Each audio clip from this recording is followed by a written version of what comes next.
So the next set of questions here are going to be for Emerita Resources. David Gower, if you're here, could you just let us know? Yes, I'm here, yeah. Okay, great. So I believe you do have the questions because there is a pretty lengthy set of questions. So I'll just let you kind of take this on and just answer them as you wish. Okay. So yeah, the first questions that you sent me were asking about the capital structure of the company. Right now it's 84 million shares outstanding with about 18.4 million warrants and about 4.7 million options. So that's the updated capital structure. The second part of that question was related to our work plan for the next 6 months. As luck would have it, we just issued a press release this morning laying that out. So our focus is going to be on the Paymogo project, or we're calling it now the Iberian Belt West project, which is close to the Portuguese border in the Pyrite Belt.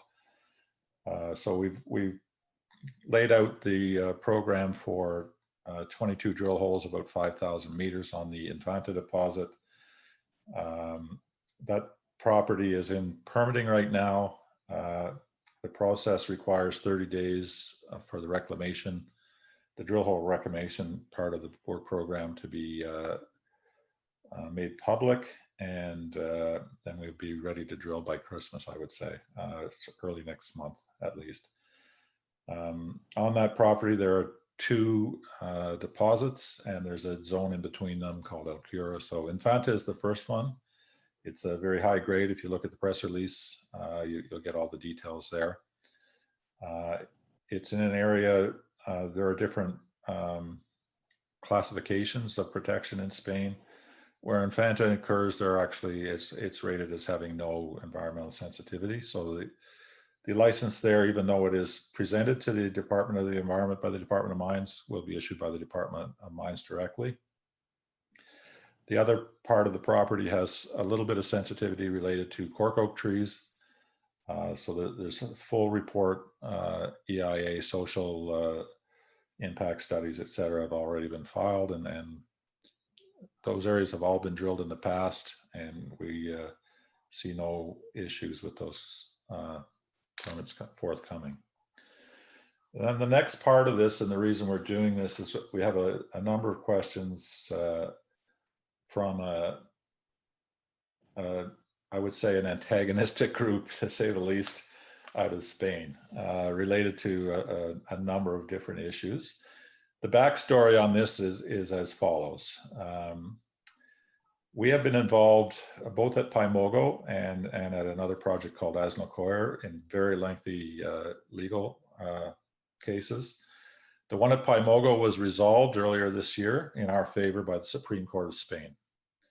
And I'll talk a little bit more in detail on that. But where this, I believe these questions come from, are the group related to the other lawsuit, which is the Gower project. Paymogo was really an administrative dispute, more of a claim dispute. It is resolved in our favor. The license has been awarded to us, and we are working well with the authorities to get the work program going. Gower, on the other hand, was a past producer. It's the former Los Frailes deposit that was owned by Boliden. It was a very complicated public tender process. We spent over $1 million on engineering and studies on that project at the time of the tender, which was about 6 years ago now. And it went to a group that really didn't do that kind of work, and we requested a full investigation for corruption related to the awarding of that tender. Subsequently, about a half a dozen people in the government and 2 people from a competing company have been named in lawsuits. And just this week in El Mundo in Spain, this lawsuit is also coming to a head in our favor. The government of, or the court has indicated, and you can look this up in El Mundo, which is Spain's largest paper, that they no longer need to continue the investigation. They have all of all of the evidence that they need. They've confirmed the commission of a crime, and what's really left to do is apportion blame to the named people and penalties. So this, after 6 years, is finally coming to a head in our favor as well.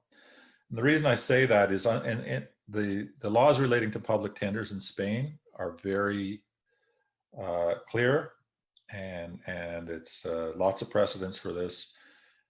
If there's a commission of a crime in awarding a public tender, that bid must be disqualified, and we are the only other qualified bidder. So Asnacoir is a game-changing type project. It's got 20 million tons, basically starting in the open pit, the old open pit. We'd be looking at high grade plus 10% combined lead zinc.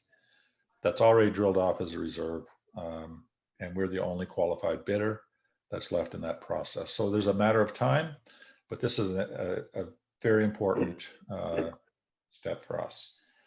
To have the upper court, it's already been through 2 levels of appeal, and the upper court, with 5 judges unanimously agreeing, have ruled in our favor on that. So I'll go through the questions now specifically. The first ones relate to the Cantabria project, the zinc project in the north of Spain.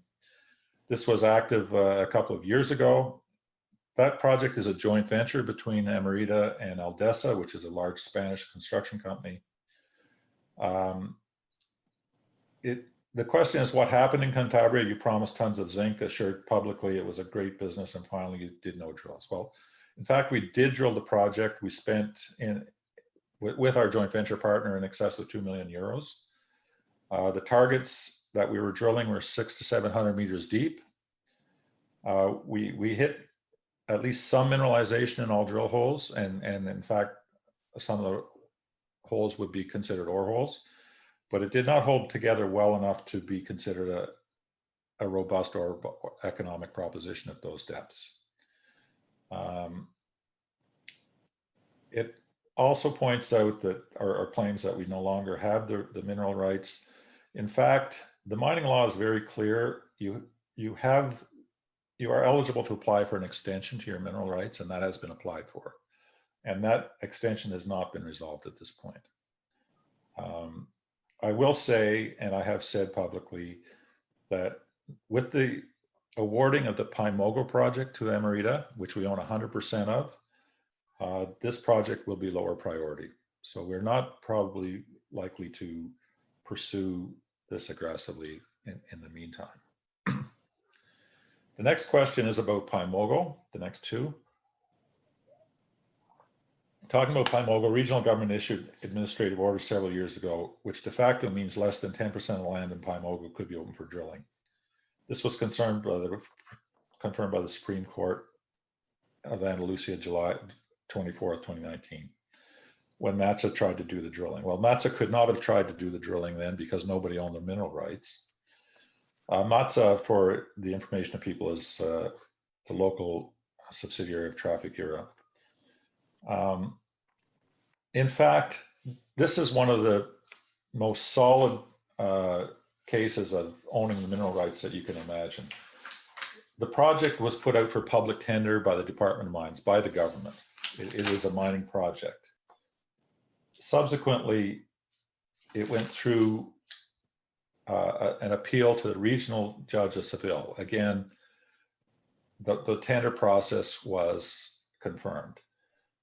It was appealed again to the upper court of Andalusia, where it was again confirmed. It finally went to the Supreme Court of the Kingdom of Spain, who wrote a very lengthy ruling in our favor. And subsequently, the panel of the Department of Mines in Huelva was reconvened and awarded the project to us and are working with us on the work program. So there's actually no evidence that this project has any kind of restriction on it with respect to doing drilling and subsequent development.